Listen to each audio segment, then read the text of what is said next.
Hello, Rama Rama Pupoda. Hi all, hope all are in good health, having a peaceful life, are relaxed and happy. Now let's go into the chapter. This is chapter 12, A Kind Policeman. At noon next day, Ram, who is the loving parent of all, seeing that the sadhus were going without food, induced a ticket clerk to ask them to alight at the station between Beswada and Jagannath. Ramdas does not remember the name of the station. Coming out of the station, they proceeded towards the city and procuring some food, refreshed themselves and returning in the evening to the same station, spent the night there. Next day, they had to catch the train at the same hour at which they had been made to alight the previous day. Well, there was some difficulty to encounter. All, of course, was apparent, for Ram's ways are always mysterious. It was agreed to by both the ticket clerks and the station master not to permit these sadhus to board the train. So, on the arrival of the train, when the sadhus were entering the carriage, both these officers, of course, in strict discharge of their duties, prevented them from doing so, in spite of the entreaties of the Sadhuram. All the passengers on the platform had occupied the carriages.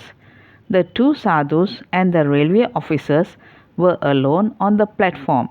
The clerk and the station master were keenly watching the sadhus, lest they should slip into the train.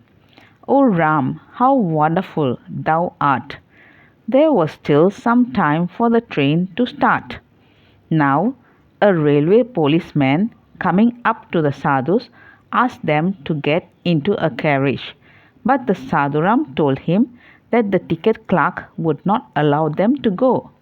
The policeman then, going to the place where the clerk and the station master were standing, placed the case of the sadhus before them, saying, "You see, these sannyasis deserve to be allowed to get into the train.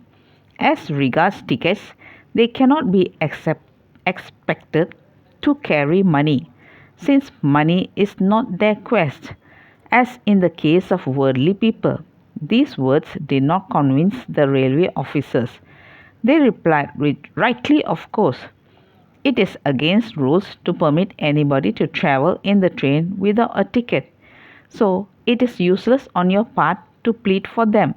Moreover, you forgot the fact that your suggestion is against the very spirit of your duty as a policeman in the service of the railway company. This reply annoyed the policeman a great deal. He felt and thought that these sadhus must be somehow allowed to travel by the train. It was now nearly time for the train to start. The kind policeman was very uneasy. His eyes flared up, and there was a glint of a desperate look in them. He swiftly moved towards the train and, opening the door of a carriage, beckoned the sadhus to enter the carriage, which they did as told. It was all the work of a moment, but this was observed by the ticket clerk at a distance, and he ran up to the place at once. "By what authority did you permit the sadhus to enter the train?" questioned the clerk in an angry tone. The policeman, who was tall and stalwart, placed himself in front of the closed door of the carriage, his back leaning against it. "Look here, brother," replied he in a cool but firm voice. In a matter of this kind, there is no higher authority than the dictates of one's own conscience, which are rightly considered as the promptings of God Himself. This action of yours shall be reported to the higher authorities, and you will have to answer for it," warned the ticket clerk. "Certainly, friend," replied the policeman. "As a result of your report, even I be dismissed from the service. I am fully prepared to face all consequences. But you or anybody on earth shall not prevent the sadhus from travelling by this train. The clerk was sorely perplexed at the attitude of the policeman and was looking for the station master, who was then busy giving the signal for the departure of the train. Since the time was up, the whistle sounded and the train rolled on. The clerk was simply staring at the carriage occupied by the sadhus, quite helpless. Oh Ram, what can poor Ramdas, thy slave, understand by this incident? Why, when thy omnipotent hands are at work, nothing can stop or obstruct you.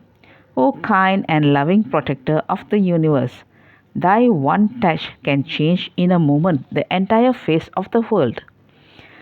The very policeman who is stationed on the railway platform to prevent passengers from breaking the rules of the company deliberately breaks all such rules himself and seats two sadhus in the train, knowing the full well that they held no tickets, and this too, in spite of opposition and at the risk of his job.